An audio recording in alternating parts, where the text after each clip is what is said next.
Bismillah ar-Rahman ar-Rahim. Hello and welcome, people, to Footy Judge Mo. Of course, you know why we're here. We're here to wind up the Liverpool guys. Of course, that's why we're here. That's the whole reason for this show. Of course, big up everybody that joined from Dan Potts' show. I was there. We're talking about Arsenal, of course, and everything. Hit that like button if you just joined us now. If you're watching this on the replay, hit that like button, please, guys. If you just joined now, if you're watching this on the replay, you know what to do. The like button is essential, guys, because it's the only way the channel is gonna grow. Get all your super chats will be read. I want to thank you guys in advance for everybody supporting the channel. Will be read. Get your opinions in, get your questions for the panel, get whatever you want us to discuss. We'll discuss every single one. But I'm here with an amazing panel, of course.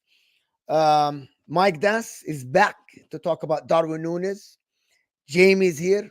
Rack is here to back his club. Will be joined, of course, by Jerry James, and also we're joined by Shez, who is here to discuss with our Liverpool guys. But listen, Liverpool to discuss. What would Chelsea know? What would Chelsea know? That's a billion pounds for 12th place. £1 billion for 12th place. £1 billion Listen, pounds for 12th place. Let's have some perspective. Yeah, enjoy the show. One game versus £1 billion. I don't know which one's worse. Exactly, Martin. I'm here to stir the pot. You got it correct. But, you know, stir something. The pot. I don't know if it's that, but you're definitely gonna stir something. I'm actually fair enough. I'm actually gonna start with Rack. Who's to blame yesterday?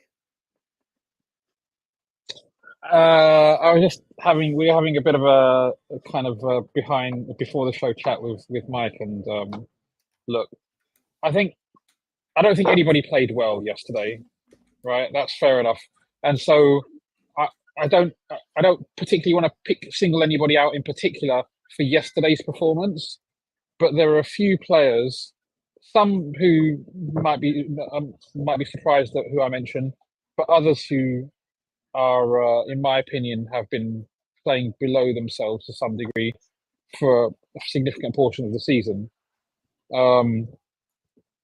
Look, I'll start with, the obvious ones are players like, Darwin. Unfortunately, with Darwin, maybe it's an unrealistic meter to measure up against, but we went from somebody who was ultra smart, linked play, created, all those different facets of the game in Bobby Firmino, to someone who runs about a lot, which is great, gets into scoring positions, which is great, but for £100 million or 100 million euros, 80 million pounds, or whatever you want, whatever, he, in my opinion, is not playing at the required level, and I have serious doubts whether he actually will. There was some stats that we were looking at a few weeks ago, and his non-penalty expected goals versus his actual non-penalty goals per 90, he was 510 out of 514 players. That may have changed a lot, right? Fine. But I expect him to be doing significantly better than that. I think his numbers may have improved a bit since then, sure. But we spent that money because we want to be we're buying someone who can contribute in the future, obviously, but now especially.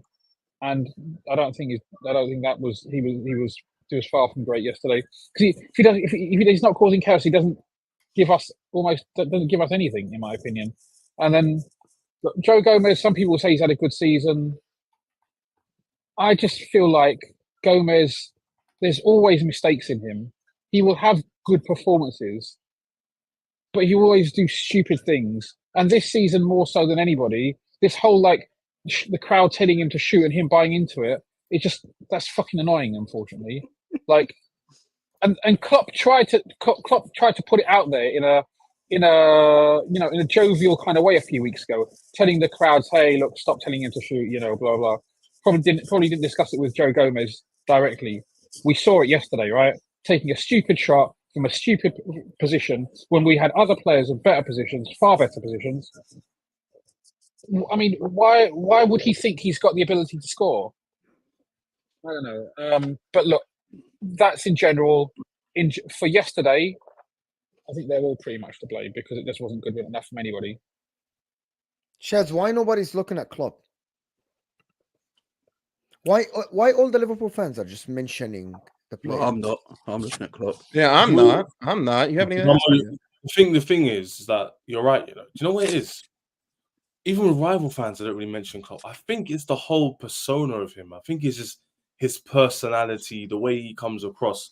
He's a likable guy when he's winning, that is, and he's very charismatic. So people they can't see no wrong in him. But for me, a lot of issues do stem from him. When things go wrong for other teams, people look straight at the manager. When it's Liverpool, I don't hear the same energy for Klopp. And no offense, guys, it's not like he's won so many illustrious trophies. He's won 2 of the minnows and 1 big one each. Like, let's relax here.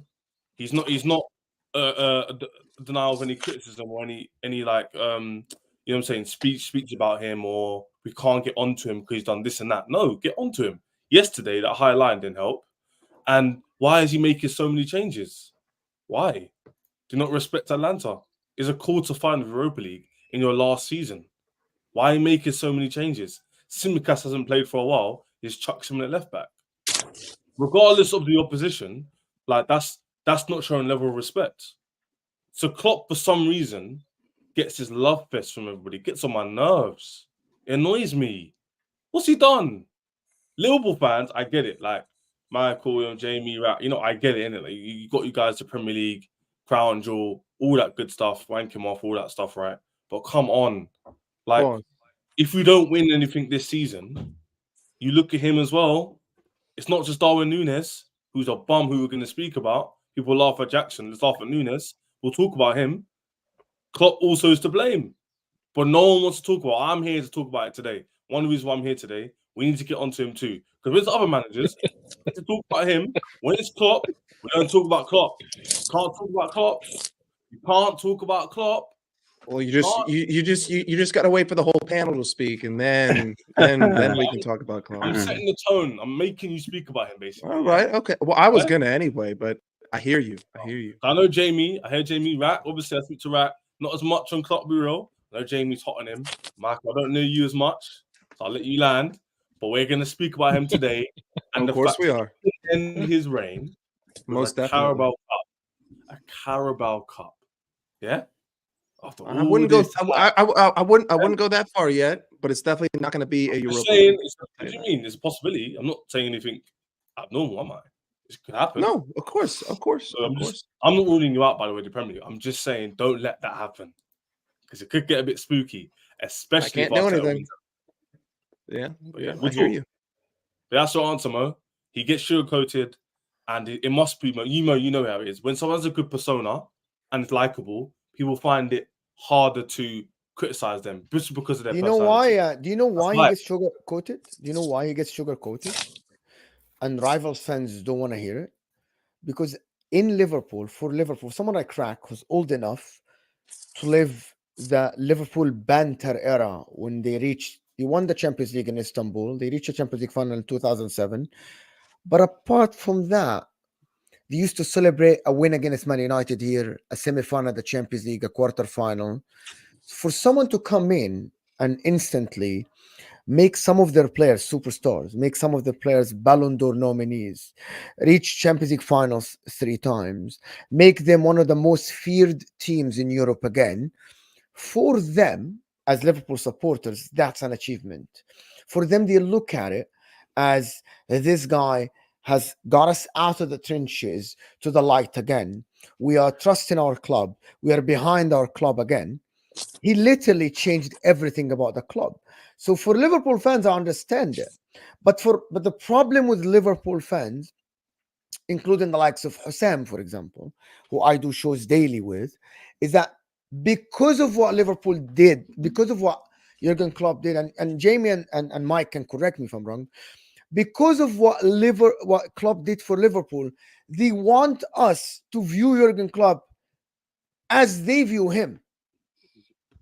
That's what they're asking us to do. A lot of people. Okay, listen, he's on par with Pep. Listen, Mike. He's on par with Pep. He's similar to Pep. He's as good as Pep. He is very successful. It's the Klopp and Pep era. All this talk is because you guys view him this well. And you want us, I'm not a rival, but you want the rivals fan to talk about him the same way you guys talk about him. It's actually said by a journalist, but I think the Guardian representative in Liverpool, when he said they view him as a hero and they get annoyed when someone downplay what he did. And it's not a dig at Liverpool fans. It's that you have to sometime look at Jurgen Klopp from the rivals' point of view. Sometimes that's the explanation for it. Fair. To be honest, Fair point. Yeah, I mean, if you can. By the way, is my mic better now? Can you hear me all right? no, it's good, very good. Yeah, good. Look, if Liverpool fans. Look, if I want to love Jurgen Klopp, I love Jurgen Klopp. If a rival fan wants to point out his flaws, I've got no problem with that. I think a lot of Liverpool fans feel like Jurgen Klopp is the chosen one and can do no wrong. I hear that quite a lot sometimes. I have arguments on my own channel about this, my own fan base. So, look, the way I look at it, Jurgen Klopp plays, for me, probably the most exciting football. That's why Liverpool are always on telly. That's why Liverpool is on the 12:30 kickoffs, because we're exciting to watch. We're exciting to watch.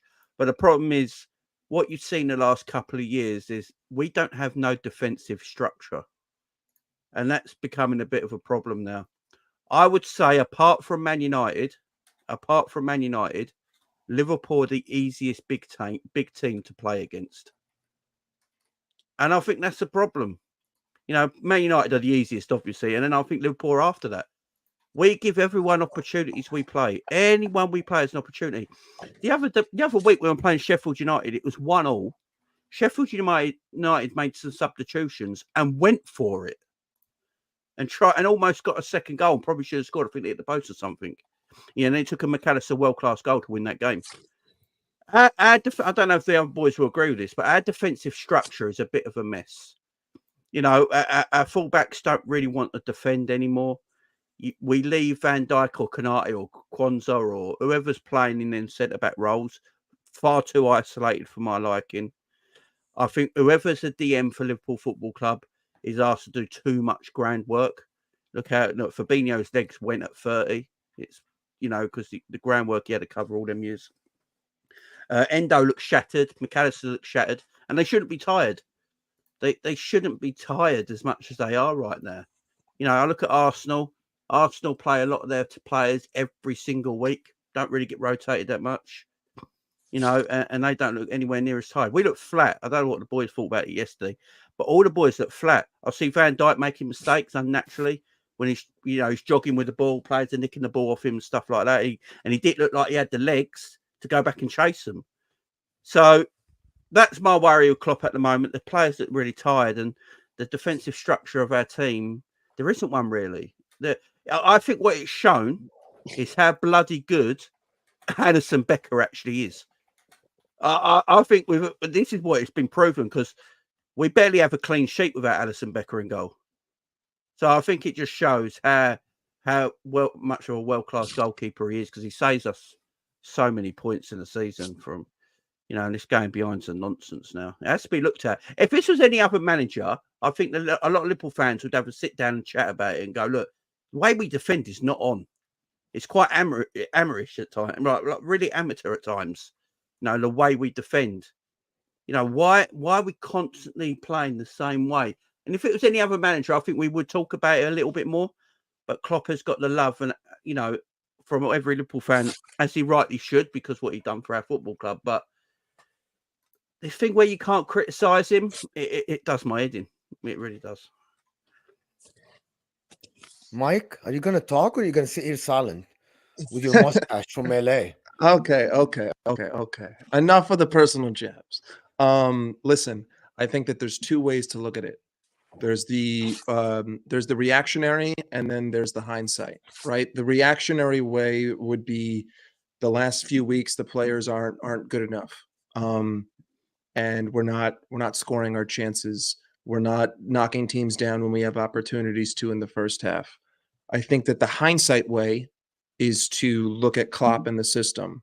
and the fact that there are many games this season in which we won 2-1, 3-1, but they very much could have been the opposite way if other teams had a clinical edge to them, if they could finish their chances. Teams like Sheffield, teams like Luton, teams like Fulham, right? Teams like Crystal Palace away. There's so many games this season where we could have been dead and dusted if the other team simply understood how to finish. Yesterday, Atalanta, they finished. They finished their opportunities. We gave the same amount of opportunity. Honestly, it probably could have even been 6. That was probably one of our worst defensive performances. But the issue that I have, that I've had all season, that I had last season, was I've never liked the system in which we play. We had over 70% possession. When do we ever play well with that much of the ball? We don't, because we're not a possession-based team. We're slow, we're lethargic, we're complacent. Yesterday, I saw Virgil visibly getting angry at Endo for continuously passing him the ball. Every time we went forward, we decided to go back, right? And that's Liverpool possession football to a T. We go forward, and then we play U-ball. Then we go backwards. That's a system thing. To me, I think that we're far too open in the back. I don't think that we're a good possession team because we score everything on bang-bang plays. It's never a slow build-up. It's always we recover the ball in transition, and then it's bang-bang. Like McAllister, that was off of a corner. That was a bang-bang play. I could probably point to 9 out of 10 goals this season and say there was probably like 4 passes before the ball went into the back of the net, which is not possession football. And when we hold the ball, we concede chances. I think Jurgen Klopp has a lot of the blame, if anything more than the players. The only reason why that hasn't been a thing is because we're sitting joint top of the league and we've been winning games. And when you win games, you can't point things out and criticize because then you're an ungrateful asshole who doesn't know anything about the sport. And you should just go back to America and sit in your little hole and watch American football and soccer. But ultimately speaking, soccer is football. It's just a different way. But regardless, I think that in hindsight, to say that you couldn't see this coming would mean that you were looking at biasly, because time and time again, teams have had these opportunities. They just haven't finished them. One of those reasons being because Alisson was in net. And Kelleher made good saves last night. That game could have been 5-0 without, the save off of his face and the one-on-one save at the top of the box. Yes, you could say that the players should be finishing their chances. Darwin Núñez sucks. He can't do his only job. He's great off the ball. He breaks the lines, but the man can't hit the broadside of a barn.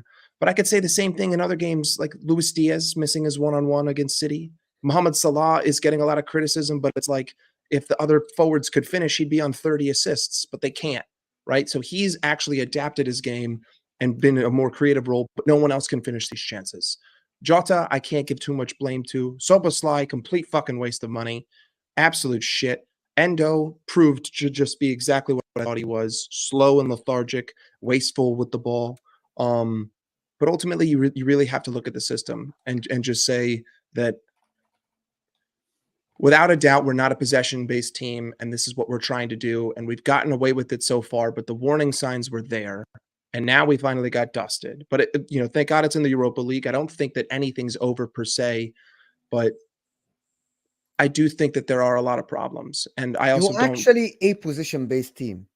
Statistically speaking, Liverpool have more position average than Arsenal, actually. 100%. But the thing is, you are a position-based team.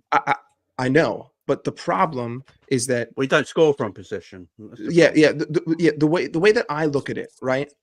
We do hold more possession, and honestly, it's probably because teams will sit back against us because they're afraid of our attack, right?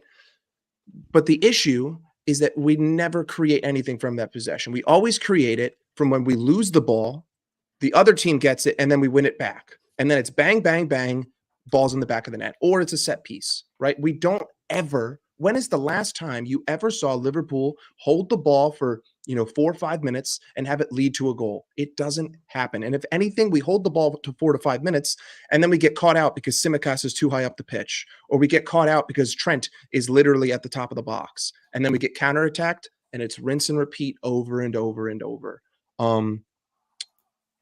There's many different things that you could point to here, but I don't think that Jurgen shouldn't be blamed. I think that he should be heavily blamed because, I think that we were naive to think that this system was sustainable. And I also think that he over-rotated the Europa League. Like, why are you rotating that heavily in a quarterfinal in your final season when we have Crystal Palace at home at the weekend? Like, really? I don't know. Arrogance. Exactly. And that's Jurgen. That's not something that I can point to the players. I can yell at them for missing chances, but yeah. Guys, we got I think, over 300. yeah. Before you go on, we got over 300 people here, guys, and we aren't even on 100 likes. The like button is underneath your live chat, people. Just close the live chat, hit that like button. It helps the channel massively, massively. At least we need about 200 likes, 250 likes. Come on, guys. Don't be lazy and don't be cheap. The like button is important. It doesn't cost you a penny, right? Go ahead, Drake. So the only thing I'd say about the whole rotation thing is that the players, we've been picking from a relatively smaller group of players in recent games, and they have played a significant number of minutes. So I kind of understand, because some managers do pick slightly weakened teams for certain competitions at certain times. Under normal circumstances, you would think, not a disrespect to Atalanta, but you would think, like most people thought going into this game, okay, if you take a couple of players out, we still have a strong defense, but we can afford to rotate a little bit. Give Salah, who's just come back from injury and played a significant number of minutes and a high intensity, give him a little bit of rest. Give maybe Diaz. Diaz has played a significant number of minutes in recent weeks. So obviously, yes, in hindsight, it does seem like, yes, maybe he shouldn't have rotated it so much. But I also kind of feel like now was the best opportunity potentially to rotate, because games are coming thick and fast. When is the next time we're going to be able to rotate?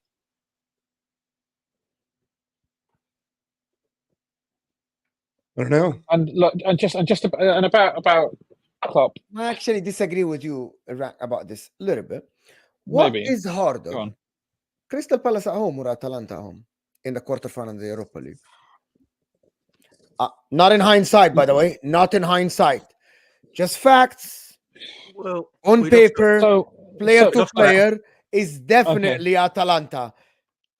And by the way, when did you play? You played Sunday. This is Thursday, so it's not that you're playing Tuesday, Wednesday. He made a mistake. No, I know, but also you take into the fact that it's Liverpool. It's a European night. Other people will look at it and say, "What you're talking about doesn't make a difference." But historically, it has proved to make a difference. When the crowd gets up, that proves difficult for opposition. We've beat Atalanta several times in recent years. They are a tough team. They play, but they're not having a great time in Serie A. Now, okay, Crystal Palace aren't great, but I can kind of understand, especially if you also have the opinion that Premier League is our priority. If that's our main importance, we definitely can't drop points to Crystal Palace at home. Unfortunately, that may mean that we've gone out of the Europa League. And so you're saying we look to shadow us. Go on. So are you saying that, before I go, I'll ask you a question first. Are you saying Klopp views the league as more priority than the Europa League then? Because I would disagree with that. It's a difficult, because priority. The league should be the priority. The league is the one everyone wants to win more, but the Europa League is silverware. It's European silverware again, which Liverpool has has won 3 times in the past. We're very successful in Europe, as everybody knows, and so there are swings and roundabouts. But if you say, it's not rocket science to suggest. If you say to a Liverpool fan, which trophy do you want out of the league and the Europa League, everyone's going to say the league. Yeah, of course. If you ask the fans, they'll say the league, because obviously it has more like longevity. You know what I'm saying? But do you think he's prioritizing? He should prioritize the Europa League when we're behind Arsenal on goal difference only in the league. Listen, in my opinion, the managers don't view it like that. I think they just try to win. Well, if I'm being objective, he's probably trying to win both if he can. I don't think he's going. Let me rest these players because I want to rest them for Crystal Palace. I think he just rested them because he just underestimated Atalanta.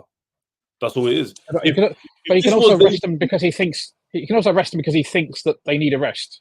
That's a legitimate option. Chez, I would argue the opposite, Chez. I would say that he rotated them because he overvalues his players. He thinks that there's more quality in this squad than there really is. And then when you look at us in possession and you see the quality that we're playing, you would say even our best team can't make this look flashy and dazzling because we haven't all season. But when was the last time Tsimikas played a left back? Tsimikas was horrendous, and that was definitely just a need to rotate. Like, he's saying he trusts his team, but the guy hasn't played for ages. But the thing is, he needed to rotate. But at the same time, he had the first opportunity to make substitutions and bring on the star players, or bring on extra quality. He did took it off right the at best half player. time.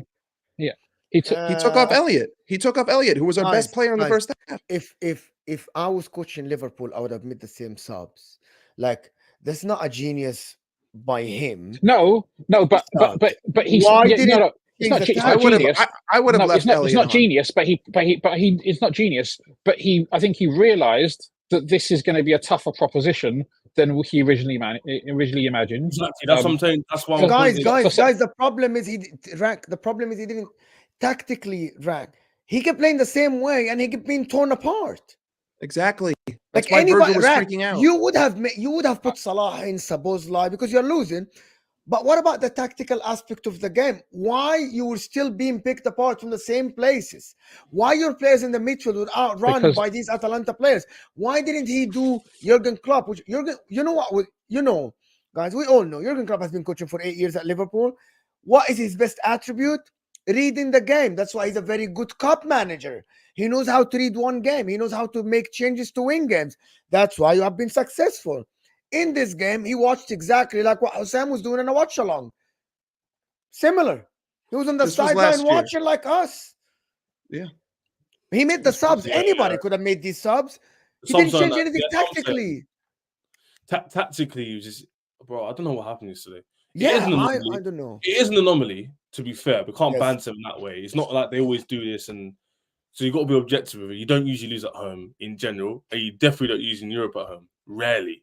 If you guys could tell me when, I know Napoli game was a bit tough and all that, but this game was really bad, right? That's the 6th in the league, is it, Mo? So this is very bad, right? Bro, we thumped Atalanta 4-0, bro. Inter. Yeah, I know. It's with ease. With ease. Like, I expected Liverpool to win, bro. Well, aside from that, I don't think that's too relevant in this conversation. I get your point, but what I'm trying to say is that I feel like there's a bit of pressure. I feel like it's the pressure. The reason why I'm saying that is because this doesn't usually happen. The Man United game back-to-back is a definite eye-opener. And I remember speaking to Michael and that, I think it was last week, maybe Friday, and we spoke about Liverpool and everything like that. And then this game happens now, and it's confirmed a lot of the things I was saying on Friday about the pressure, and you guys needed to win. And maybe because it's last season, there's extra added pressure, of course. Is it just getting to them? Is it as simple as that? But could it be as simple as mentality? Maybe, but Mo, when was the last time that Liverpool played a proper team? Because I would not consider Slavia Praha a proper team, right? So when was the last time we won a game with ease? The last time that I can think was against Aston Villa in September. That's the last time where I looked at a game and I said, without a shadow of a doubt in my mind, we were comfortably winning that game. We don't comfortably beat teams ever. Like that's not what we do. Liverpool can't win a game 1-0. No, we can't. We can't win a game 1-0. And that is because of our defensive structure. I don't get what everyone don't see about this. Our defensive structure is a mess. It's an utter mess. People have chances against us every single game. And most of the times, if Sheffield United had better attackers, they probably would score 2 or 3. That's not right. That's not right. And I think the reason we have been so good is because we have so much individual quality in our team. So the individual quality gets us through a lot of games, they get us through so much, but that can only last so long. Like Rack's saying, sometimes you go so far and then that just stops, and you get what's happening. But it's our defensive structure. I don't get why people sit there and pretend it ain't. We're defensively poor. If we didn't have Virgil van Dijk and Alisson, I think we'd concede far more goals than we do. Yeah, structurally. What you're saying is true, but that same argument, people would then turn around and say, up until this point, we're still top of the league. Quality players. This is the argument they would say. You got to be a little bit fair here. They would say, if you said this in hindsight, it's easy to say that, right? But before yesterday's game, they would argue we're still top of the league, we're in the Europa League, and we won the cup already. So, Yeah, But- I agree. That's so the like, problem. That's the problem with results-based analysis. With individual no, I games, agree based with you. analysis. I Yeah. agree with you. That's what That's everyone was saying. But I disagreed with that. That's what I was saying to Yeah. Mo. I said all the teams who dropped points. I said it 2 channels now. I said it'd be Liverpool because the way you guys play. This isn't a shot. It's been a problem. It's been a problem since last season, basically. Since Fabinho Yeah, dropped yes. off, it hasn't Yes. been cured. And there's been periods where Endo, I think he surpassed most people's expectations. He certainly surpassed my expectations. But Yes. Great. I had very low expectations of Endo. At the start of the season, my expectations for us to live. After the horrendous season we had last season, I thought, you know what? If we get Champions League football, we've done all right. Obviously, this is before Klopp announced his departure and all that kind of stuff. Then we kept winning and we're always kind of there or thereabouts, sometimes the top of the league. And then you start to think, you know what? Maybe that ends up to be the story of Klopp's Why there is overreaction to this game? Klopp's tenure. Maybe that is the nearly men. Why there's because of how- overreaction to this game? Because of how we've been incredibly naive. I think. Like personally, I think that there's the reactionary way, and then there's the hindsight way. And if you look at it the hindsight way, you would see the same issue. This was no different than other games. It's just that another team finally decided to score against us. Like it's literally that simple in my mind. And so because another team decided to score, because it was at home, because it was a European night, because it was against the 6th place Atalanta, you get the crazy reactions. But ultimately speaking, if you were a computer and you were objective based on statistics and you just looked at the games and you looked at where we're vulnerable and you looked at opportunities that other teams had, it isn't that far out. Like there have been plenty of times in the Premier League where we play teams like Crystal Palace, even Chelsea, like the 4-1 win at home. Chelsea botched 2 clear opportunities to equalize that game 2-2. And that would have completely changed the entire dynamic of the game. But then we score the 3rd and then the team's out of it and we forget about everything that led up to that point. It's like it sounds reactionary because we're all emotional and we're all fans and because it's just one result, but it's not just one result. It's just finally the coin flipped the other way. And then you realize, wait a minute, the coin could have flipped the other way a lot this season. And I can't say the same for teams like Arsenal and City. I can't say the same for how many games this season have Arsenal comfortably won a 1-0 or comfortably won a 2-0. There's almost no opportunities for the opposition. So the scoreline doesn't really matter because they never even had an opportunity. It's the same thing with City. Liverpool are really the one team where it's like, you know, if the coin flipped the other way on the day and maybe the sky was a little bit better, this would have been a draw or even a loss. I want to get Jamie. I want to ask Jamie a question, please, Go. Jamie. Why did you make an emergency stream, Jamie, yesterday? What do you think is going to happen now for your season and for the coming season? You made a stream, Jamie, yesterday. I think you stayed an hour and a half or something like this. Yeah, midnight. Yeah. Yes. And I was watching, and you made a solo stream and just kept talking. I want to know, what do you think is going to happen? What do you think the consequences of this? So here's the way I look at it. So with the second leg of this Europa League we're going to have to play, Liverpool going to have to go full strength because I think Klopp will feel like he can still win and go through because that's his mentality. If we go full strength against Atalanta in the second leg and we say we actually won that game somehow, because I actually wouldn't be shocked if Liverpool still won this tie, by the way, because it's just 3-3 depends. It's just a Liverpool thing to do, right? I wouldn't shock me, right?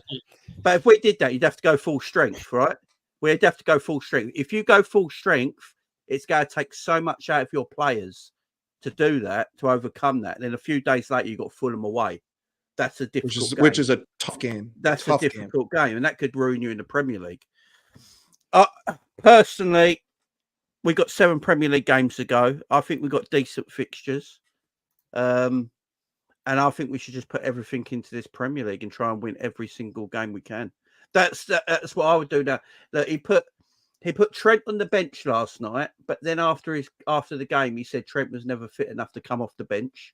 So why put him on the bench? It made zero sense to me. Dan should have played. Why do that? So now fans, when you see players coming back and they're on the bench, fans go, "Oh, right, Trent's back now. We've got to get him back in the team, you know, for the Palace game, stuff like that." And then you hear that he weren't really fit enough to come off the bench anyway. So straight away, like, why? We've got 7 games. You've got Crystal Palace at home. Then you've got them 3 away games, don't you? Fulham, Everton, West Ham. And at the end of the day, they're still nice fixtures. Yeah, they're away from home, but they're nice fixtures. They're not Man City, Arsenal, Chelsea, Man United. You know, they're not. They're nice fixtures at the end of the day. Liverpool need to just concentrate on this Premier League now and wake up. Klopp needs to do something in training. He needs to just change it up a little bit. Stop this inverted nonsense. Stop Gomez inverting and getting around 20 yards in the middle of the goal and having 20-yard shots.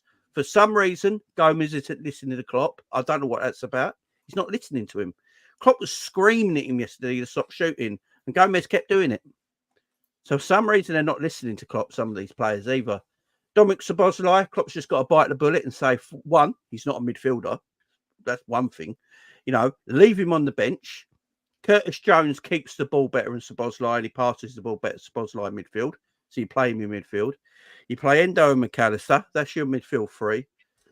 Darwin Núñez, I'd sell him. I'd sell him. Can we? What we got to do is The 30 million though. I Like, want. who the hell's gonna I buy? want to play football to win things. That is the idea of this game. Yeah, to be successful is to win things. Darwin Núñez is never, ever, ever going to be a clinical finisher. He's just not. What is he? Almost 25. When's he going to learn? He's never going to be a clinical finisher. So I would literally get Jota in the team. I'd get Diaz and Salah. That'd be my front three, and just run it. Literally run it. And if Trent's back, he can get back in that right back place. Robbo at left back. I never want to see Tsimikas wearing a Liverpool shirt ever again. Konate, I got question marks on Konate. Virgil van Dijk's Virgil, that's perfectly fine, and Alisson's Alisson. Hold on, But... all of this from one game? I thought Núñez. No, I'll go. Oh my God! I thought Núñez was getting better. I thought Konate is one of the best centre backs and upcoming centre backs. I don't say this though. I don't say this. I talk about this on my channel. Okay. I thought If anyone Tsimikas wants- was better than Mike- We've been Mike naive, will know. Mo. I've been very naive. Darwin. Mike will know. I love Darwin for his passion. I love his off-ball movements. If But I get paid the same, if Shez get paid the same, we'll run for Liverpool. I promise you, we'll give the same passion as Darwin Núñez. Yeah, exactly. No, that's what I'm I saying. promise you, I will run exactly Allow the me same, to finish. Allow me to finish. 10 times the amount. Trust me. Allow. bro. Listen, Mo, I will stop. Mo. I will stop eating carbs Mo. forever, bro. I get it. Ches would paint his walls blue, his walls red, and his curtain red. They blue at the moment. 100%. He would Pay know. this One- guy 200K a week, Shez. which is Red why background, red t-shirt. why I'm admitting I was naive. I was very Liverpool naive. all over his face, bro.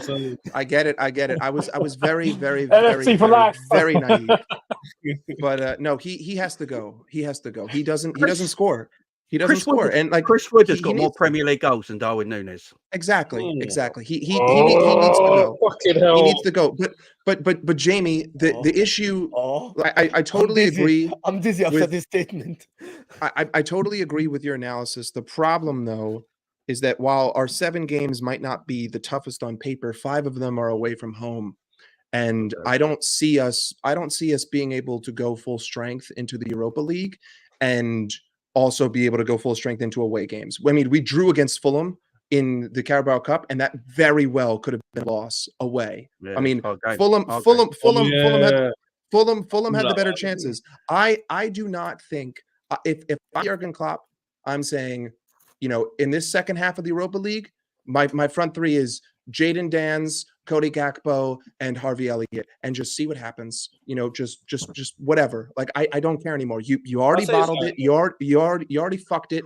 Put it in the past, because if you lose out on the Europa League and the Premier League, your entire legacy is tarnished because of where we were in the season this season. You cannot lose everything. At this point, we need to bite the bullet and say the Premier League is not as easy as it looks. 5 of them are away from home. I need to conserve everything. I'm just going to cut my losses here and say, you know what?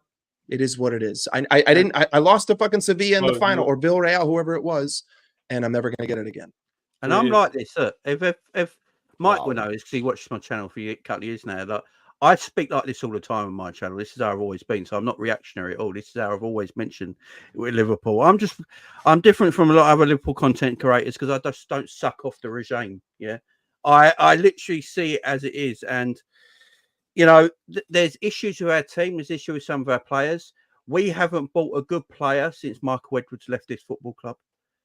In my opinion, our transfers have not been the best since Michael Edwards left this football club. I don't think Michael Edwards would have bought the 3 or 4 players we have got in the last 2 seasons if he was around. The whole structure of this team is going to change next year, and I'm all for it. I'm all for it. I won't say no, but Klopp's got a chance here to still win the Premier League, and let's go for it. We've got a chance. We're on 71 points in April. We've got Palace at home. Let's just go for it. Let's put all our eggs in that basket now and go for it. You know, we've got the players there. There shouldn't be too many excuses. And I'm sick of Liverpool fans as well. I get sick and tired of this when they say, what was your objectives at the beginning of the season? I'll get Champions League. So was mine. Mine was just get back in Champions League football. That's what I want. But as the season goes on, my objectives change because we're actually doing a lot better than what our objectives were at the beginning of the season. So now my objectives have changed. We're second in the league on 71 points, the same as Arsenal. We have got a massive chance to win the Premier League. And I feel like it will be a missed opportunity if we don't. And, you know, you go back and look at some of the games where we just completely like the 2 Man United games would just be Arsenal shocking home, performances. The Arsenal right in the way. We've got a massive opportunity here, and that's the mad thing. Liverpool's still got a massive opportunity to win the Premier League, and you know, I hope Klopp just gets it right for the last 7 games. It's all he's got to do now. Don't worry about the European game at Atalanta. Just really got 7 games here. You can have 2 Premier League titles and, you know, Champions League trophy and all the other trophies that go with it. And you cemented your legacy at Liverpool. The Pep Cup era is alive. Go for it. Can we not? No legacy talk. No legacy talk. I want to raise a question. You guys are saying Darwin is not good. Questions about Konate. Question about Diaz. Mohamed Salah might leave at the end of the season. Van Dijk is getting older. This and that. Simicas is not great. Has Jurgen Klopp left the squad in the wrong time? Has he literally screwed Liverpool over? No. I think that's a little bit dramatic. No. Look, I can see a smile. There's a smile on Mo's face. Look, he's trying to hide it. Look at him, trying to keep a straight face. Come on, that's harsh. That's harsh. Why it's harsh? But while listen and hear what Jamie's saying, and just conclude from it. No. Obviously, but this is not me making a narrative. No, I know what you're saying. I think a lot of it, Jamie just said. A lot of it is system based. Okay, about 3-4 months ago, we were saying that Jurgen Klopp left the squad in a good place. These players are good enough for the new manager. The new manager doesn't have to change a lot of things. But you hear someone like Mike, who is a very big fan of Darwin Núñez, saying that sell Darwin Núñez. Suppose like a lot of people raise their hand and say he's a failure, he's a flop now. Flop. Endo is not the right signing. They need to sign another one. Do you think the new manager will come in and is gonna click, or does he need 5 signings? No way is it gonna click. To be fair, I hear what you're saying. Do you know why? Because I believe Klopp gets an extra percentage out of all players he plays with or he manages. He gets that extra bit out of them. So, in my opinion, so did Sam Allardyce. Yeah, but you get my point to a high level because he wins way more. So let's not be disingenuous here. But I feel like, this is my opinion, a lot of your players are quite average. I'm gonna keep it real. Yeah, they're not as good as you think they are quality wise. Yeah, I'm gonna make that clear. Performance wise, they perform quite well. His structure can work. I know we're criticizing it now in hindsight, but you're 71 points in the league. You scored quite a lot of goals, 4 behind or 3 behind Arsenal. So you can score, you can create when you want to. But the question of a new manager coming in, is it going to be rosy? I don't think so.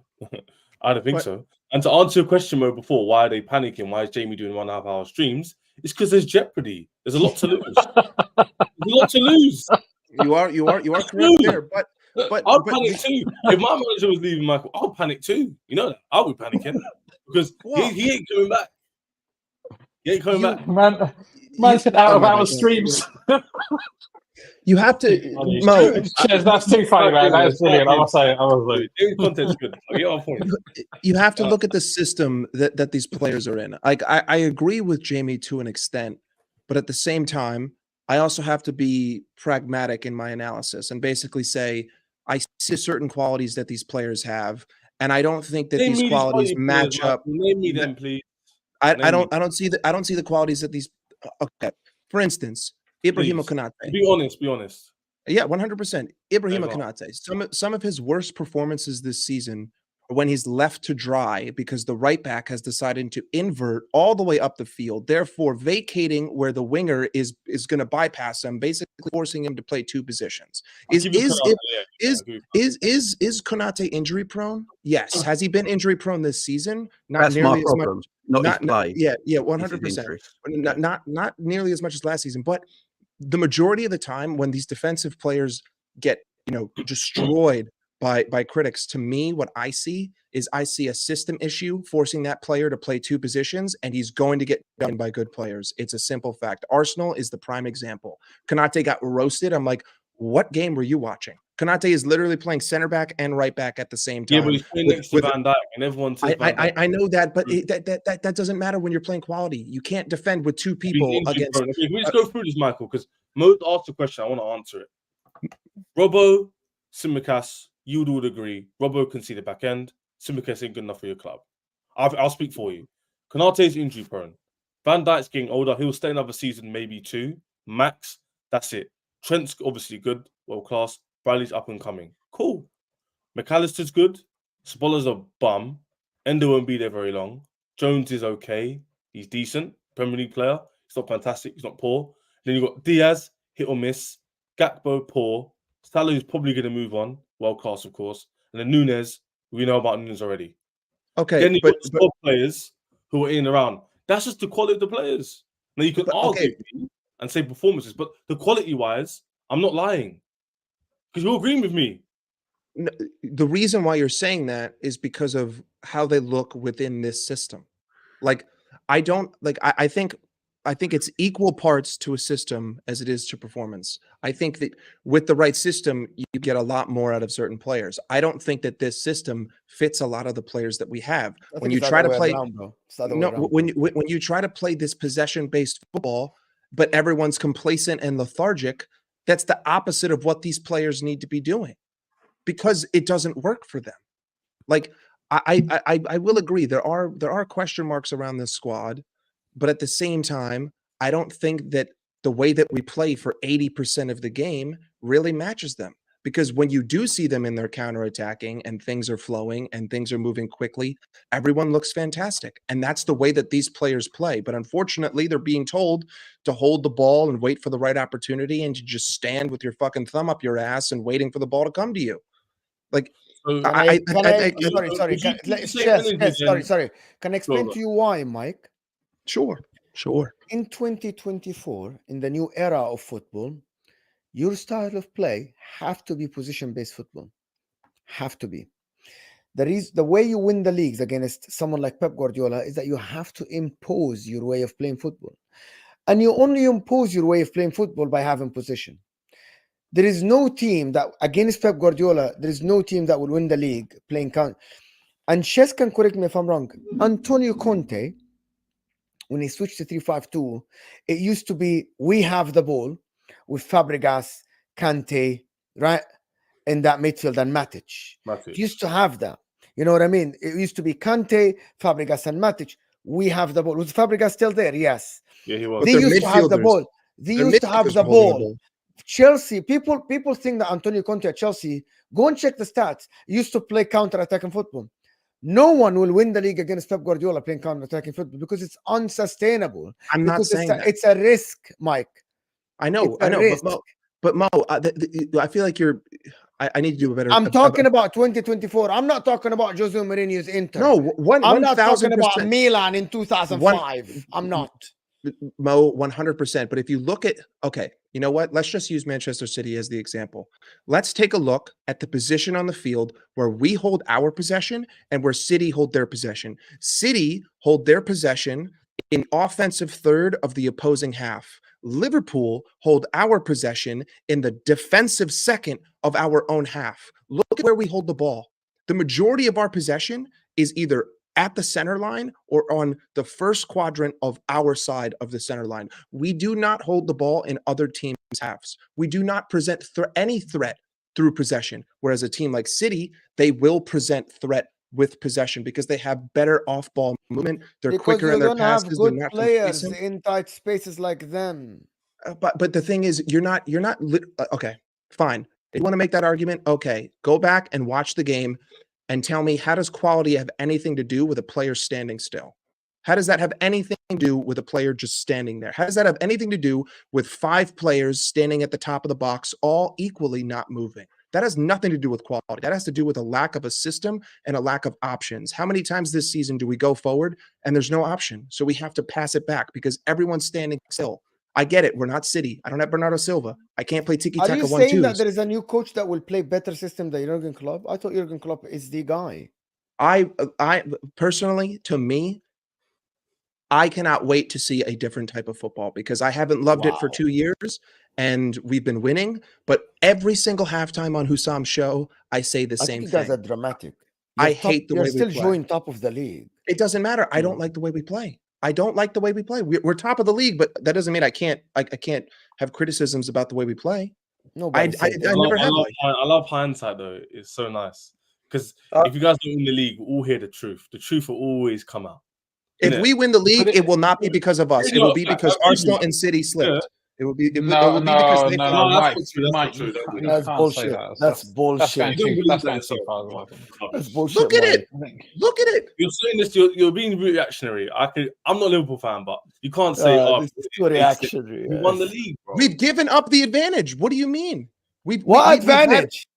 We had a 5-point cushion. It went down to 2. Now it's at 0. We did not play tough opposition when we had the cushion. We dropped points. Arsenal are equal to us on goal difference. Like, yes, we do have a part to play in it. If we win out and we win all 7 games, amazing. But ultimately speaking, factually speaking, objectively speaking, if Arsenal slip up, we win the league. I mean, is it partially on us? Yes, but it's also partially on Arsenal. It's the same thing with City. But Arsenal can say the same, and City can say exactly the same. You played the harder teams; they haven't yet. So it's swings and roundabouts, isn't it? It's all the same. You still play the same teams. Also, this 5-point gap that people talk about, you still had to go to the Etihad and you still had to go to Arsenal. So on paper, you were still inferior, right? Because you play both at your ground. I'm sorry, this is kind of a very strange way to look at it. I still think, if I'm going to remove this game from my head, I still think Liverpool are favorites to win the league. In my head. I'll tell you why. Easier run-in. Europa League are now out of the window. They can focus on one competition. Their players are coming back, the Allisons, the Trent. And there's only 7 games. And that brand of football that we all kept saying is not sustainable has been sustainable for 31 games already. Like, if they have been doing this for 15 games, you can say it's not sustainable. They have been doing this thing for 31 games, and they are joint top with Arsenal. They are 1 point ahead of the mighty Manchester City with the Haalands and the Pep. If Liverpool lose and I'm not saying they are favorites by a big margin, I'm saying it's very small margins between all the teams. If Liverpool, and I'm going to say this, if Liverpool bounce back against Crystal Palace, they're back in pole position. Perhaps. If you bounce back in pole position, and it's gonna come to one aspect. If Jurgen Klopp is smart enough not to listen to the media and not play his first team on Thursday, on next Thursday, Jurgen Klopp should go with a weakened team. If he wins, he wins. Is it Thursday we're playing? I'll tell you why. It's Thursday. Yeah. Next Thursday. Next Thursday. If he wins, he wins. If he loses, here you go. It doesn't matter. My point is, if Jurgen Klopp does what Jamie thinks he's going to do, which is I believe that he's going to do what Jamie said, and he goes with a strong team, and you lose the game. I'm not saying you go out and you lose the game, you're done. Because mentally, you're done. Physically, you're exhausted already. And mentally, your first team went to Atalanta 6 in Serie A and lost. The confidence is done. He plays a second fiddle team in that game and try to win. If he doesn't win, he doesn't win. That wouldn't affect the first team players.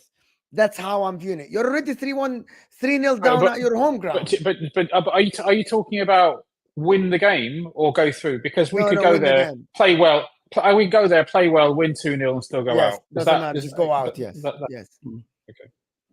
Because imagine if he goes and plays Salah, supposedly, everybody, and play Trent and everything, and he still lose 2-1, 1-0. He still lose. Lose the game with these players. How detrimental would that be? Especially not only mentally, by the way, not only mentally. Physically. You're playing 3 days against Fulham away, if I'm not mistaken. And physically, 3 away games. Physically, you traveled. Mentally, you lost the game. Well, play the Harvey Elliott's, play the Curtis Jones, play the second fiddle team. You win. You lose. Who cares? I've just dawned on me, this conversation, Liverpool need this so much, you know. They Rack, don't. you know it as well. Jamie, you know you need this. You need this Premier League because I could tell it's just such an emotional roller coaster. You need this to end well. That's why exactly there's so much like why people are so reactionary right now. What's the likelihood, Chez, of it ending well? I'm not gonna lie, it's not looking good, bruv. Shout out if to we London. win the Europa League, it's much better. What did you say? I said if we win, if we bin the Europa League, the likelihood is much better. Bro, bin what, bro? You lost 3-0. It's already you're already out. Exactly, bro. exactly. I know. Bin Europa League. Youth team. I want to see like only the youth team travel to Italy and just Jaden Dans, Bobby Clark. Let me take out He's not, bro. Jurgen Klopp is one of these guys who listen to narrative from the media. He gets he's fired up by how people think. It's not the media. It's him, Mo. Okay. It's he's like against the world. He's like what Lee did. You know what I mean? He's like gonna say, I'm gonna win the game. But it's us against the world. Let's go out and prove them. Let's go out and prove them wrong. Doubt us to believers. All that kind of stuff. It's not media. That's also what gets him the buy-in from the players in the first place, right? So you can't take the rough with you. You have to take the rough with the smooth. Sometimes that will win you hearts and minds and trophies. Sometimes it will win you hearts and minds. Other times it will win you trophies. If we're lucky, it wins us both. I won't be. I'm telling you, to be a fucking poet, man. No, yeah. I'm telling you right now. Look, I'm telling you right now. It wouldn't shock me if we went and beat Atalanta on penalties or something like that and went through. It wouldn't shock me because I could see him like. Done. Oh, I've seen us come back from worse. No, but away from home is a bit different. Yeah, I know. I just wouldn't be shocked by this Liverpool team. That's what I'm saying. It wouldn't shock me. You think you're gonna score 3 goals without conceding? I would no. This is why I said it wouldn't shock me. But if we did, but I can see him going with a team of like Salah, Diaz at front, and McAllister, Endo, Szoboszlai in the midfield. Play a strong team and playing because I think Klopp, like Rack says, he has that mentality of it's us against the world. So I'm going to show you all that we can do it. And if I know anyone who can do it, he's going to say these boys can do it. So he's really going to put a strong team out. And problem with that, physically, even if you got over the line, physically, that's going to be hard for you to come back and then play Fulham away a few days later. It's going to take your toll on you a little bit. That's why I feel like he just got it a little bit wrong in the first leg. You know, personally, you lost 3-0, mate. Yeah, that's what I'm saying. He got. I think he got his system wrong a little bit. He got his system wrong a little bit, and the players that he put out there, I just think he got that wrong. But then you can't, you got to put blame on the player. You know, Klopp didn't tell Darwin Núñez not to go around the goalkeeper when the keeper's giving you the whole. No, but I tell you what, but he's the one who put Darwin Núñez in that place. He's the one who put Darwin Núñez in that place. Oh, Darwin, the thing is, he doesn't have another option though. Like Darwin, who else were you going to play in the 9 yesterday? I would have played Cody Gakpo. No, but just because you don't score doesn't mean you should concede 3 or more. That's so. Who told Tsimikas to press 90 yards up the pitch when there's no one helping? Who told him to do that? That's by the way, that's Jurgen Klopp. That is probably Jurgen, to be fair. That's Jurgen Klopp. If you look at us, that's how we play. Yeah. You guys think a fullback will go press all the way up without his manager telling him to go press? Yeah, that doesn't I'm happen, just saying, blame both ways. That was the whole point. Blame both ways. One more question. I actually didn't. Like yesterday, I told Husam this. Should Mohamed Salah have left? Should you have taken the money? He's going this summer He, anyway. st- so it he don't still matter. he still can leave and still can take the money. No, you won't get the same money. No, No, but I mean, it made in the summer. It made absolutely no sense from a footballing perspective or even financial perspective to sell Mo Salah, because we can still get very good money for him now, and he's had a very good season for us on the pitch. You it won't made get no sense to sell him. You won't get 100 million for him. You won't. Okay, I don't know. Maybe we will. Maybe we won't. Maybe he I plays think- another season for us and then leaves. I don't know. But it made whatever happens. It made no sense after the season we had last season to sell Mo Salah. I'll tell you I why it trust makes Michael sense. Edwards, I'll tell you why so- it makes sense. You could have replaced him with 3 quality players for 200 million. And if you keep Mohamed Salah to make Champions League football, listen, if you win the league, I'll be proven wrong. But is it looking likely? I don't know. But it would have been sense more to sell him and still make Champions League, go for one of the cups. But that's it. Okay, but also then, if you subscribe to what Jamie said, and I don't necessarily, I think our recruitment has definitely got worse. I don't think it's quite as bad as Jamie suggested. But if you subscribe to that opinion and you say we haven't bought a good player since Michael Edwards left, then you're giving £200 million to somebody who you don't trust. Like you're giving £200 million to the German guy who was our director of football for 2 windows. Why would you give him that kind of responsibility? Yeah, and also Mo's asking the question that Mo's been sort of detrimental figure in this attack, and that he's the reason why. The question implies that, but he's not the reason why Liverpool are where they are. So I think the question itself is a bit off. He's not the He reason should why be they on missed 35 out. assists. He He should should have more literally assists. have 35 assists. It's coming from a Hazard stance. I'm being objective, but I hear what you're saying, but it's not that they can't get money. And retrospectively, it wasn't a bad choice because he's actually helped them in this title race. And you could argue without him, would they be in the same position or have the same confidence moving forward? It was. Yeah, no. Didn't they win every game without him in the league? Yeah, but it doesn't change the fact he scored how many. Everyone knows how much. Everyone here knows how much I like Mohamed Salah, right? Everyone knows how much I like Mohamed Salah. I'm Egyptian, and I defend him on every stream. So why are you on to him now then? I don't get it. Why are you asking questions like that? Let the guy eat in Saudi Arabia. He was offered 10 times his wage at Liverpool. Oh, you know what he's doing? Will he get this season if he goes in the summer? Will he get it? He might not. Saying, yeah? He might not. You ain't going to win the league. That's what he's basically saying. I see where Mo's coming from. He's saying you're not going to win the league. So in hindsight, he should have left. Big Take the blame money, play. bro. I think Poor people in Egypt wanted to eat. The kids are naked in Eid because Mohamed Salah used to help them. You denied him the money of Saudi Arabia. I said that yesterday. Oh my God! You denied Mo Salah. There's the Mo agenda. There's the Mo agenda. You denied Egyptian poor people. You denied Egyptian poor people idea, money in Eid. Kids wanted candy. And you guys denied Mohamed Salah the money he used to get. He was going to get paid in Saudi Arabia. That's what you guys did. This conversation's gone on a weird tangent, man. And I was not expecting this. I said that yesterday to Cook Osam, to be honest. And people are naked, bro. Kids, 3 years old, 5 years old are naked. They can't You're going find too clothes far now. because Mohamed Salah couldn't help them because Liverpool held them hostage against his will.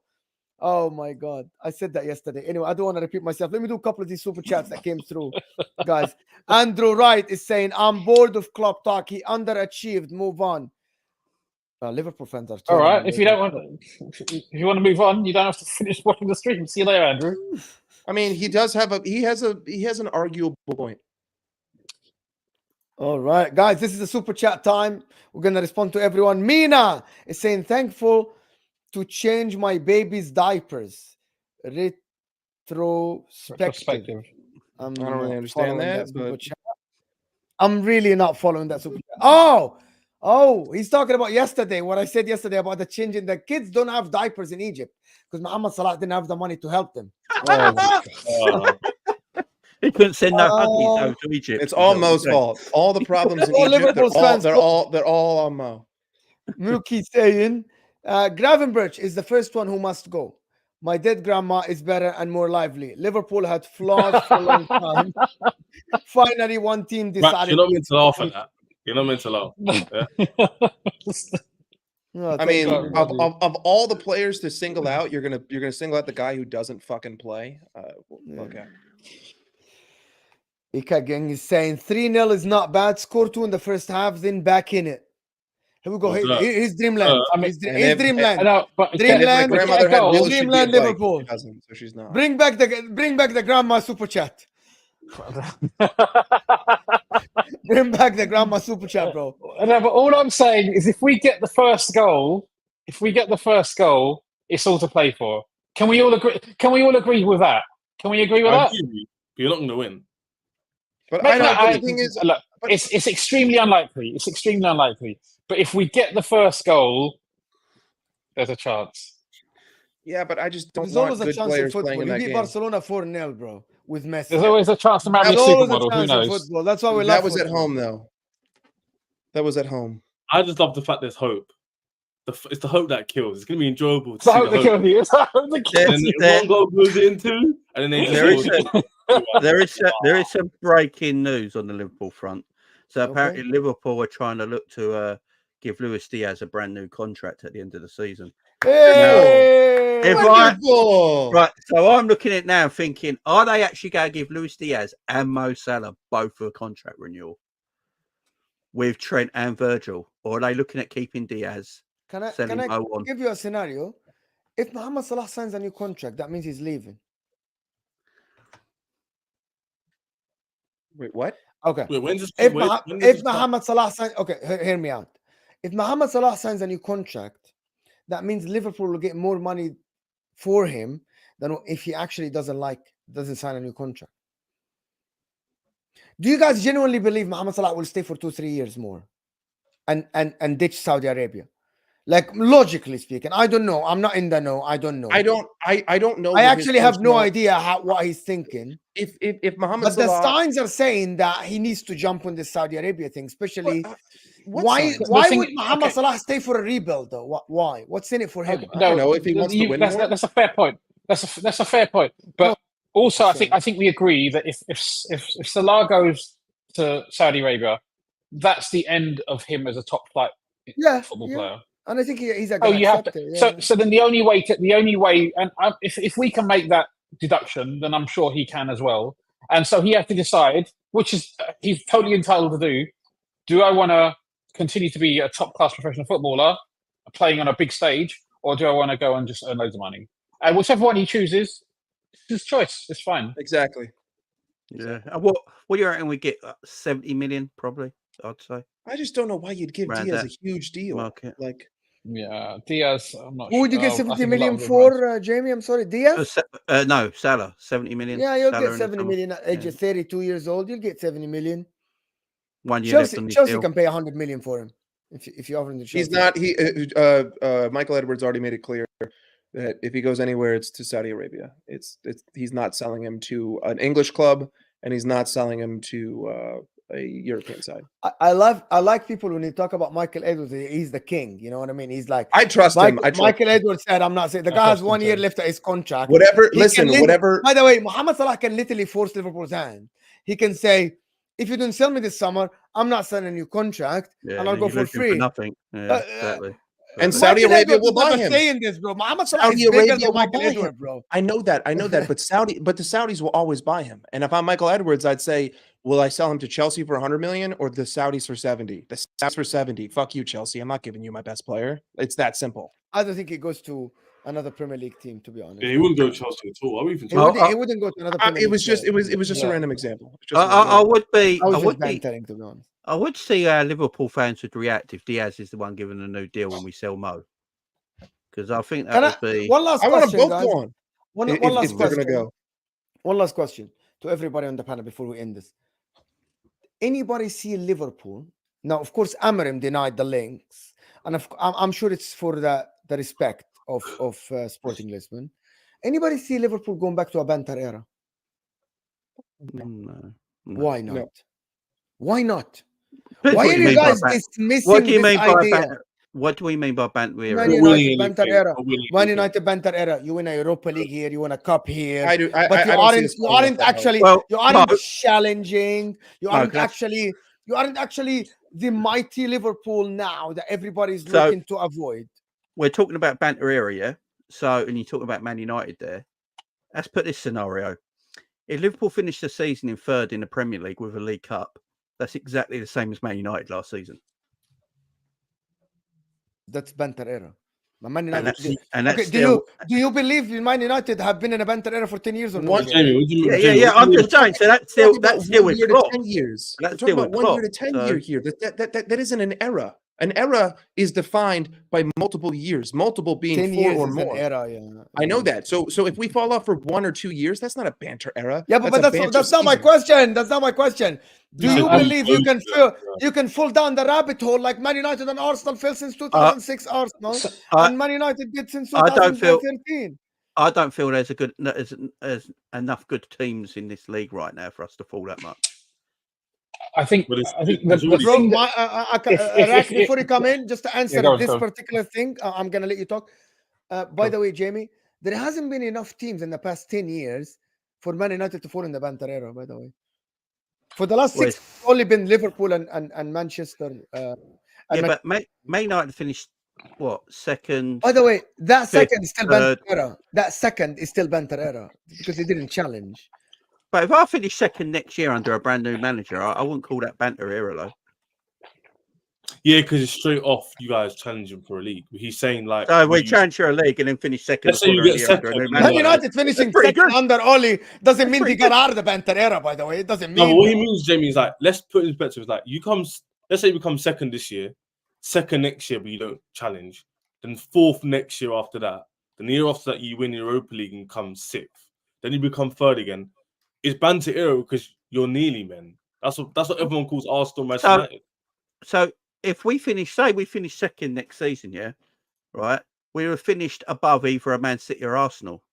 So would Arsenal be in a banter era in if they're finished They below? would be called bottlers and flops. Would they, but would they still be in a banter era if they're finishing below a Liverpool that changed their manager? If and had to Arsenal sell their don't best win player? if Arsenal don't win any trophies, they're always going to be bantered, especially now they're at the top. It comes even worse. Okay, fair. That's fair. I just want to know what Yeah. the banter thing is. That's what I'm I saying. think what he means is like, you see how like Chelsea, Manchester United right now, like Chelsea aren't there, but you know, like back in 3 years ago, we were there, but not really there. But at fourth, third, we're in finals, we keep losing. That's what he means. He means it doesn't matter if we win Europa League or FA Cup. If you don't win the Premier League or Champions League, you're always going to be bantered as a Big Six club. Let's be honest. Fair. 100%. That's I'll how get it you is. that. I mean, second, winning a Carabao Cup or an FA Cup, that doesn't mean If we anything. win the bro. FA Cup this year, do you think anybody's going to care? No. Only we will care. Only we'll care. You lot will still banter us. Am I wrong? And I don't think no, actually. fair. I know that this notion that Man City fans like to put in our heads that winning the FA Cup is the start. No, this is because they were starting their club. But for a big club, winning the FA Cup doesn't mean anything. Man United won the Carabao Cup. It didn't mean anything to them.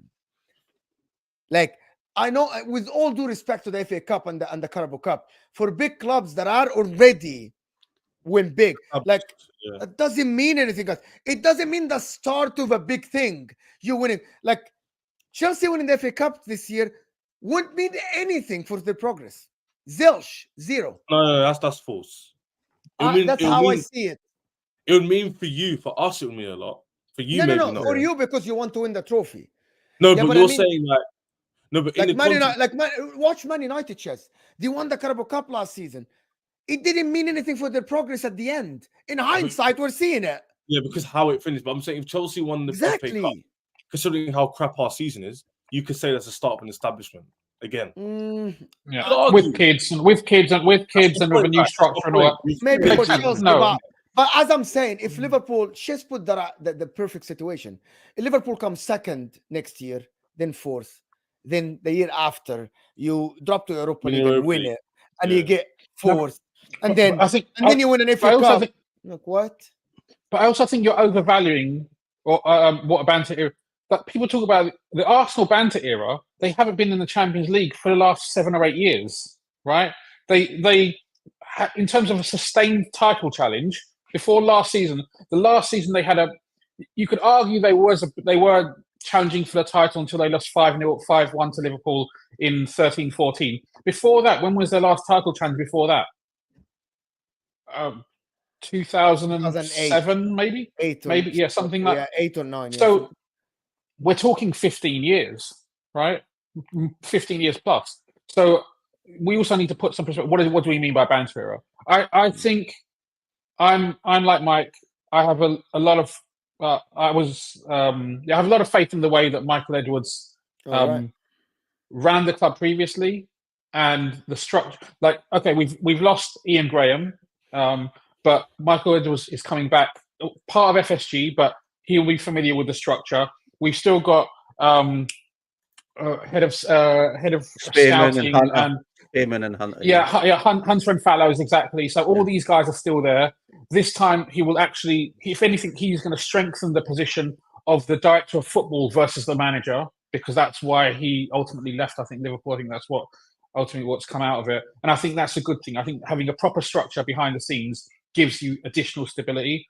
And so I don't think we may not be challenging for the league immediately, but I think in the long term, I think we'll be okay. I don't think we're going to start seeing us like battling for 8th or playing in the Conference League or something like that.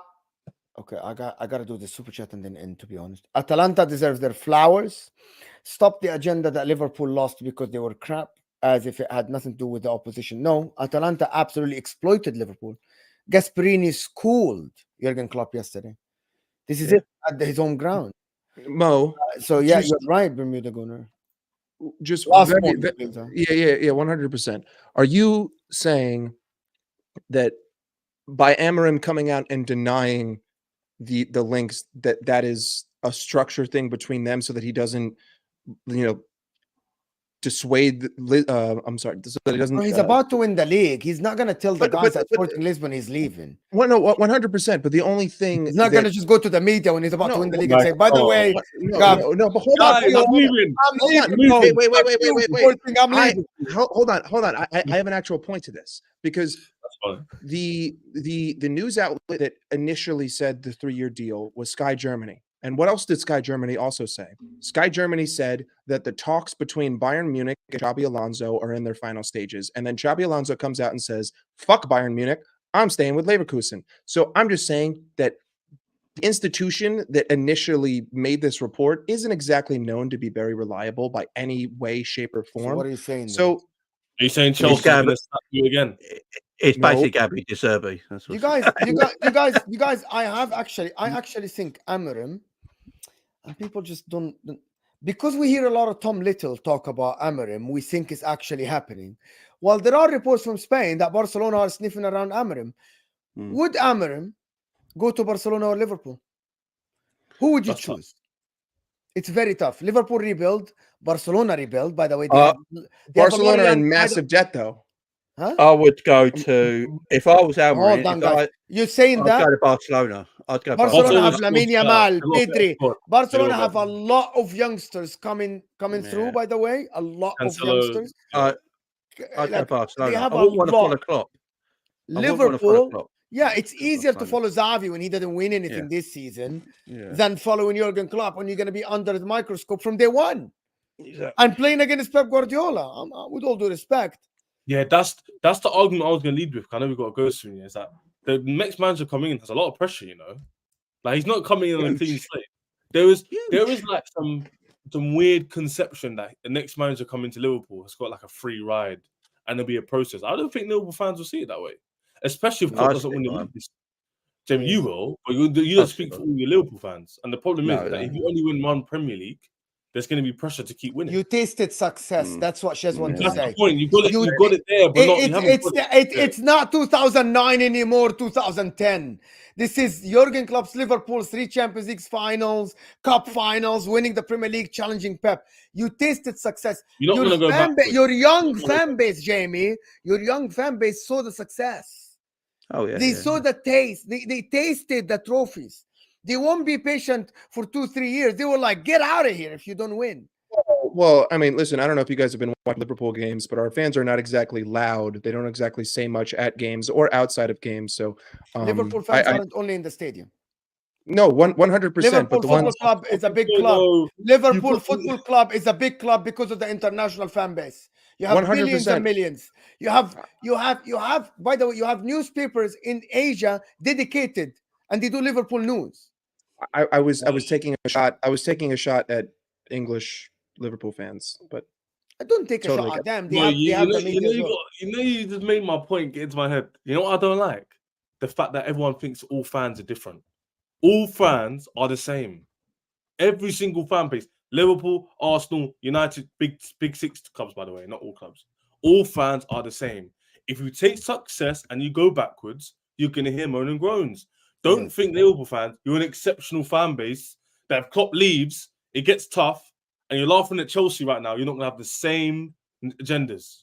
You're going to have them.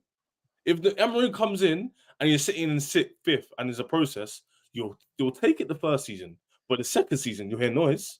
What's happened with Chelsea? They Last won't season take was it. noise. I disagree. They won't take it the first season, Chess. I think Sixth? They will. Sixth? They'll No, take no, the no, first- no, no. They will. I'll tell you why. Because Klopp hasn't won anything much recently, has he? So they Not will take six. it. Chess outside of the Champions League. Last time Liverpool? we won the Premier League was what, Oh, 18, wow. 19. It wasn't last year. If he doesn't win the league this year, the last time they would have won the league was a long time ago, 4 or 5 years ago. So I think they'll give him a season. But in the second season, Yeah, that he'll- season wouldn't be sixth or fifth. That season has to he has be 18 months. He has 18 months. But yeah, in you my get mind. my point though, guys. Like don't do, not you guys. You guys are smart, but a lot of people think, oh, Chelsea fan base, especially. I think you're just the saying United that fan because they're base, here. oh, they're selfish, they're greedy. No, you idiots. We're the most successful club in the last 20 years. Yeah, and when your team goes backwards, of course you're gonna moan. You think you guys are gonna be happy in a year's time if I'm swapping with you and I'm challenging you guys in my position? No, you're not. Let's keep Anyway, it real. guys, this has been absolutely a fantastic therapy for Liverpool. Guys, tomorrow, game day debate. After the we're gonna have Will Vater and Michael Griggs to talk about the Man United game. Of course, Will is gonna talk about Tottenham Hotspur when they lose. We'll see about that. It has been absolutely fantastic. Shez, Jamie, Mike Das, Rax, thank you guys so much for joining us. I really appreciate everyone that watched us. Thank you for all my super chatters, everyone that sent the super chat. Guys, we still can get 300 likes. Hit that like button before you go. Appreciate everyone here, and we'll see you guys soon. And make sure to subscribe to MHF in the description. And we're out of here, people.